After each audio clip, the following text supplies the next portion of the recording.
জো নামের এই কবুতরটি এখন আলোচনার কেন্দ্রবিন্দুতে। বর্তমানে অস্ট্রেলিয়ার মেলবোর্নে থাকা কবুতরটি গেল অক্টোবরে যুক্তরাষ্ট্র থেকে নিখোঁজ হয়। প্রায় ৩ মাস পর ১৪,০০০ কিলোমিটার দূরে মেলবোর্নের বাসিন্দা কেভিন চার্লের বাড়িতে পৌঁছায় কবুতরটি।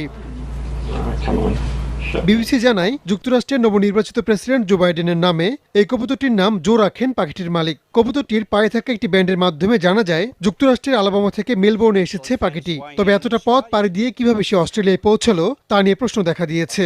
বর্তমান মালিক অনেকটা রসিকতা করেই বললেন, হয়তো ট্রাম্পের উপর বিরক্ত হয়েই নিরুদ্দেশ হতে চেয়েছে কবুতরটি। গত ২৬শে ডিসেম্বর কবুতরটি আমার বাড়িতে আসে। তার পায়ে থাকা একটি কোড গুগল করে দেখি এটা যুক্তরাষ্ট্রের আলাবামা থেকে এসেছে। জাহাজে করে আটলান্টিক পাড়ি না দিলে এত দূরে আসা সম্ভব না। তার মালিককে জানানো হয়েছে, সে আমাদের এখনো কিছু জানায়নি।